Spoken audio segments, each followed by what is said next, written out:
Hello दोस्तों, नमस्कार। स्वागत है आपका फिर से नई वीडियो में। दोस्तों आज की वीडियो में हम देखने वाले हैं महात्मा गांधी के राजनीतिक दर्शन की संक्षेप में विवेचना कीजिए। दूसरा प्रश्न है कि गांधी जी के सत्याग्रह के दर्शन की विवेचना कीजिए। और आखिरी प्रश्न है कि गांधीवाद क्या है, क्या महात्मा गांधी एक राजनीतिक दार्शनिक थे। तो चलिए दोस्तों, मिलेंगे सारे प्रश्नों के जवाब एक ही वीडियो में। आप लोग वीडियो में कंटिन्यू बन रहिए। दोस्तों सबसे पहले है प्रस्तावना।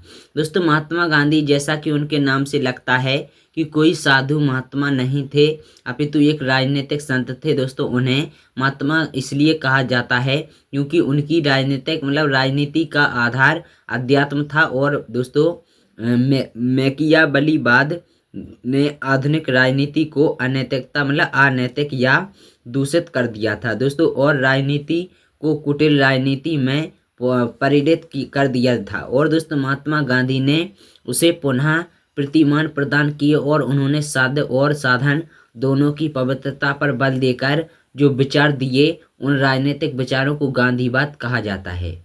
इसके बाद हम देख लेते हैं कि गांधीवाद है क्या आखिर। तो दोस्तों गांधी के राजनीतिक विचार प्रवाह को कुछ लोगों ने गांधीवाद कहकर परिभाषित किया है। और यद्यपि गांधी जी इससे सहमत नहीं थे, उनका मत था कि मेरे विचार तो सत्य के प्रति कुछ प्रयोग हैं, इन्हें गांधीवाद कहना गलत है क्योंकि मैं कोई विचारधारा या अनुयायियों के लिए वैचारिक प्रवाह नहीं छोड़ रहा हूँ जिसे गांधीवाद की संज्ञा दी जा सके। परंतु यह गांधी जी का बड़प्पन था कि वे अपनी चिंतन धारा को गांधीवाद नहीं कहना चाहते थे। वास्तव में राजनीतिक विचारधाराओं के समूह में गांधीवाद एक शक्तिशाली दर्शन है जो आधुनिक युग को बहुत प्रभावित कर रहा है। इसका प्रभाव भारत में ही नहीं बल्कि समस्त विश्व में देखा जा सकता है। आज विश्व को विश्व शांति की अत्यधिक आवश्यकता है। यह विश्व शांति के लिए सबसे उपयुक्त और शक्तिशाली दर्शन गांधीवाद ही है। और यह मैकियावलीवाद के विरुद्ध नैतिकतावादी एवं अध्यात्मवादी राज दर्शन है। और गांधीवाद का जन्म तो दोस्तों गांधीवाद का जन्म 1893 में दक्षिण अफ्रीका में हुआ। और गांधी जी वहाँ एक मुकदमे की पैरवी करने गए थे। वहाँ उनके रंग भेद नीति और अंग्रेजों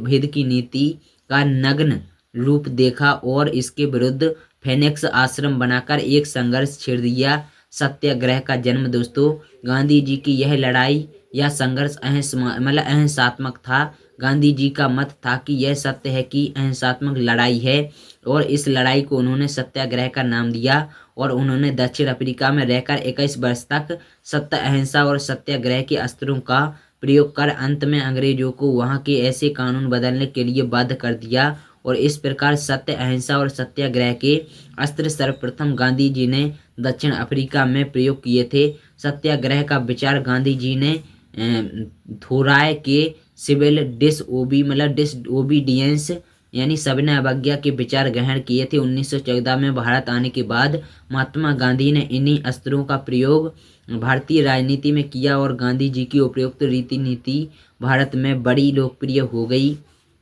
और गांधी जी की राजनीतिक चिंतन को मुख्य देन तो दोस्तों गांधी जी 20वीं शताब्दी के महान राजनीतिक विचारक थे। उन्होंने राजनीतिक दर्शन को अहिंसात्मक प्रतिरोध का सिद्धांत दिया।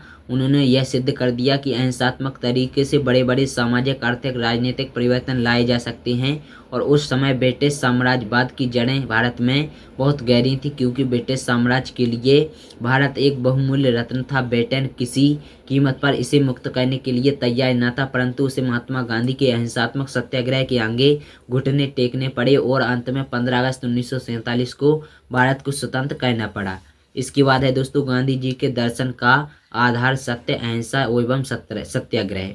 दोस्तों गांधी जी के दर्शन का मूल आधार सत्य, अहिंसा एवं सत्याग्रह है। वे सत्य को ही ईश्वर मानते थे और उनकी राजनीति जैसा कि उन्होंने अपनी आत्मकथा के शीर्षक सत्य के प्रति मेरे प्रयोग में दर्शाया है कि सत्य की राजनीति थी और उनका लक्ष्य सत्य और अहिंसा को व्यक्तिगत व्यवहार में ही नहीं अपितु सार्वजनिक जीवन में भी लाना था।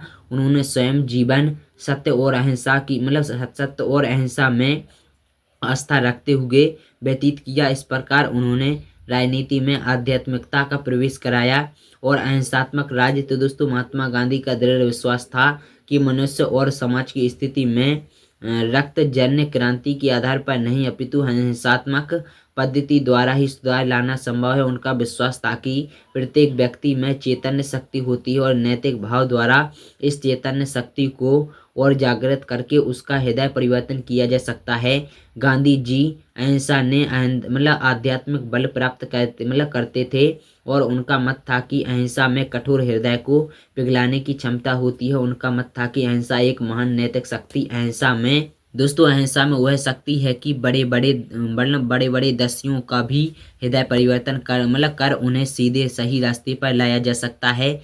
और भारतीय पौराणिक साहित्य और सामाजिक इतिहास ऐसे उदाहरणों से भरा पड़ा है। गांधी जी ने उन्हीं से प्रेरणा ली थी।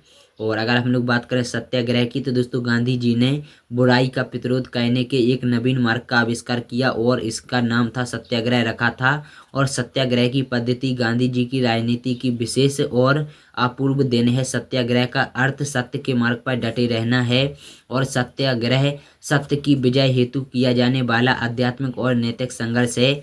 गांधी जी ने आदर्श सत्याग्रही के कई गुण बताकर उसे एक चरित्रवान व्यक्ति होना आवश्यक बताया है और सत्य के प्रति हट या आग्रहपूर्ण संघर्ष को ही गांधी जी सत्याग्रह कहते थे। और इसकी प्रेरणा उन्हें सुकरात, मीरा और प्रहलाद की घटनाओं से मिली थी। उन्होंने इसी अस्त्र का प्रयोग कर दक्षिण अफ्रीका की अंग्रेज सरकार को बाध्य कर दिया था। क्या गांधी जी अराजकतावादी थे? तो दोस्तों वास्तव में गांधी जी वैचारिक दृष्टि से एक अराजकतावादी थे, परंतु उनका अराजकतावाद फ्रांस के बैकुनिन या क्रोपाटकिन इत्यादि जैसा उग्र और हिंसात्मक अराजकतावाद न होकर टॉलस्टॉय की तरह उदार और अहिंसक या ईसाई अराजकतावाद से मिलता जुलता था। गांधी जी को अराजकतावादी इसलिए कहा जाता है क्योंकि वे राज्य को हिंसा का एक संघर्ष और बुराई मानते थे। वे वर्तमान राज्य को साधन व व्यक्ति को साध्य मानते थे। गांधी जी राज्य को एक हिंसक संस्था मानते थे जिसका कार्य गरीबों का शोषण और दमन करना है। और गांधी जी का मत है कि राज्य द्वारा हमेशा नैतिकता का हनन किया जाता है। अतः या तो राज्य को समाप्त हो जाना चाहिए, अन्यथा उसे व्यक्ति रूपी पुस्तक का अंतिम अध्याय होना चाहिए। इसके बाद है गांधी जी के अनुसार राज्य। तो दोस्तों गांधी जी ने स्वयं के शब्दों में राज्य संगठित रूप से हिंसा का प्रतिनिधित्व करता है। व्यक्ति एक चेतन आत्मवान प्राणी है, किंतु राज्य एक ऐसा आत्महीन यंत्र है जिसे हिंसा से पृथक नहीं किया जा सकता, क्योंकि इसकी उत्पत्ति ही हिंसा से हुई है। गांधी जी अंत में एक राज्य विहीन, पुलिस विहीन और शोषण विहीन सर्वोदय समाज स्थापित करना चाहते थे। और आधुनिक राजनीतिक चिंतन में महात्मा गांधी का स्थान। तो दोस्तों वास्तव में आधुनिक राजनीतिक चिंतन को महात्मा गांधी की एक अमूल्य देन है। दोस्तों वह यह है कि गांधी जी ने समकालीन भ्रष्ट नैतिकता विहीन राजनीतिक सामाजिक वातावरण को नैतिक बंधनों में बांधकर स्वच्छ और पवित्र बनाया। वे राजनीति की संत शैली के प्रतिपादक थे। विनोबा ने इसी शैली को आगे बढ़ाया और गांधी जी की राजनीति का आधार। तो दोस्तों गांधी जी का समग्र राजनीतिक चिंतन धर्म आधारित है और परंतु उनका धर्म भी साम्यवाद है और नहीं है, और वे संकुचित धर्म या संप्रदायवादी में विश्वास नहीं रखते थे। उन्होंने राजनीति को अनैतिकता से मुक्त किया, वहीं धर्म को भी कर्मकांडों और पाखंडवाद से मुक्त किया। उन्होंने धर्म के एक ऐसे मानवतावादी रूप का प्रतिपादन किया जिसका एकमात्र लक्ष्य मानवता तथा दरिद्र नारायण की सेवा करना था। और इस प्रकार महात्मा गांधी ने धर्म को संकुचित होने से मुक्त कर व्यापकता प्रदान कर उसे लौकिक बनाया। इसलिए यह कहना सत्य है कि महात्मा गांधी ने राजनीति का आध्यात्मिकरण तथा धर्म का लौकिकरण किया है। गांधी जी के संबंध में सर स्टफर्ड क्रिप्स ने लिखा था कि मैं किसी भी समय में आधुनिक इतिहास के किसी भी व्यक्ति को नहीं जानता जिसने भौतिक वस्तुओं के ऊपर आत्मा की शक्ति का प्रदर्शन इतना महत्वपूर्ण और विश्वसनीय तरीके से किया हो। डॉक्टर राधा कृष्णन ने उनका मूल्यांकन करते हुए लिखा है कि गांधी जी नैतिक और आध्यात्मिक क्रांति के महान देवता के रूप में सदैव स्मरण किए जाएंगे, जिनके बिना इस पथभ्रष्ट विश्व को शांति प्राप्त न होगी।